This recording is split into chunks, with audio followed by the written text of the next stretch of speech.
Good morning and welcome back to my channel. I am very excited to share with you guys all the information in this video.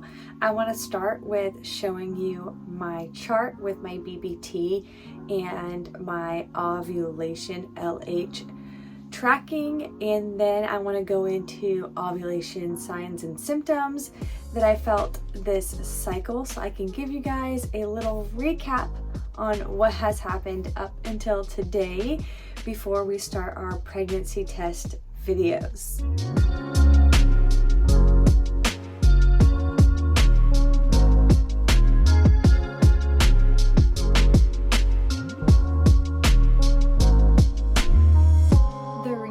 I am most excited to sit down and talk with you is because I have had the best chart I have ever had while tracking. And I normally just show you guys my tests and say like this is what they were during the different times of the day.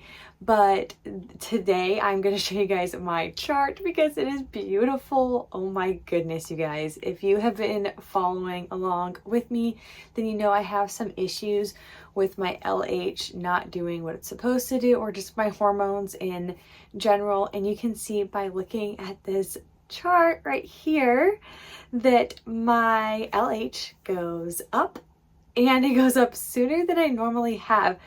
Based on all of my apps that I have tracked this cycle, I believe I ovulated on cycle day 15, which is as close to like normal, I guess you could say, that I have ever ovulated when I was not on medication.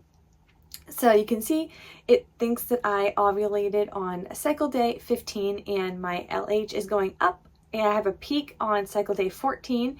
And then as you can see on cycle day 16, it gave me my BBT rise. So where it sees that your BBT is rising, and then my BBT has been up since that initial rise, and my LH has been down, and I'm starting to see a little curve up because today is 6 DPO. So the last LH test you see on this graph is for 6 DPO, and I did not take a pregnancy test today, but I will start testing tomorrow.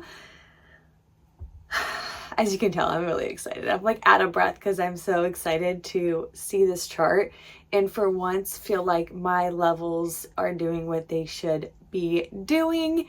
Now that you've seen all of my chart in its glory, let's talk about my signs and symptoms leading up to ovulation this cycle. And I'm going to show you guys my LH test results as well because it kind of goes hand in hand here. But as you can see, on cycle day 13 in the morning, I took an LH test and it said it was low. It's still a 0.74, so it's not a peak by any means. But throughout that day, I noticed a large amount of egg white cervical mucus, which if you are TTCer, then you know that that is a good sign that you are either going to be ovulating soon or that you could be ovulating. So I took an afternoon test that was darker but not quite a peak yet, and then a late night test that is what I officially had as my first like high peak test, where it was 1.16. Now the way that the Premom app works is it wants to use your highest test result as your peak. So when you go up to the highest number and then you come back down, that's what it deems as your peak. So you can see the next morning on cycle day 14, I had my official peak result, and cycle day 14, I also had a lot of egg white cervical mucus, which is great because it tells you you could be ovulating very soon, but it also helps your swimmers, the little sperm, get to the egg and make it there safely. And it is a good sign that you could be able to conceive Also, you might notice that I took multiple tests that same day, cycle day 14 and 15, and then I did the same thing on 16 as well. So I just kept testing because I wanted to see if my levels were going to drop or what they were going to do, since last cycle I had an issue where my levels would go down and then up and then down and then up. And then it had me really concerned that that was a bad cycle. And this cycle, it seems like my levels just slowly, gradually went down until they got low. And that is what I was hoping for, thankfully. Now, I did not have any sharp or shooting pain from either side to tell me that maybe I ovulated from one side or the other, but with my temperatures rising after ovulation on cycle day 16, I do believe that I did ovulate, and I'm just hoping that it was a healthy egg and we are on track to have a healthy pregnancy.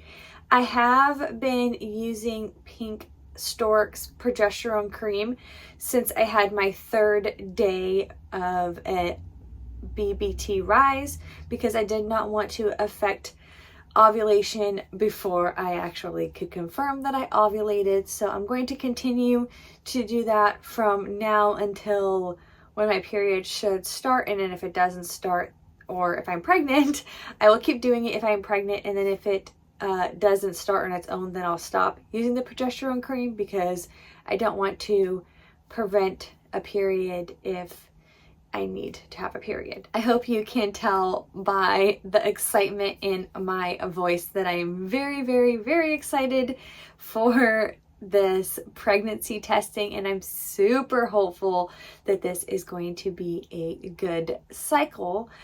But I do have to give you guys a little bit of bad news. Again, more than likely these pregnancy test videos will be delayed again. Unfortunately, just the stuff we have going on at my house is making it difficult for me to sit down, record, edit, and then upload videos, but I'm going to try and get them out to you guys as soon as possible.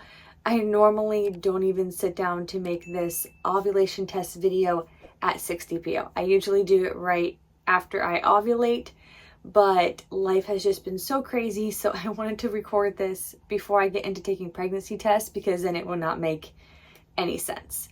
But tomorrow I will take a pregnancy test, and I will continue to do that, and hopefully I can get these edited and uploaded to you guys as soon as possible.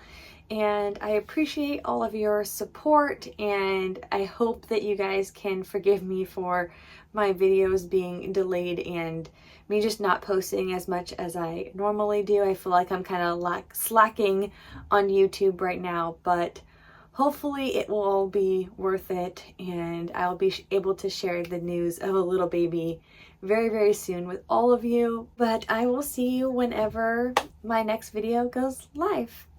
Bye.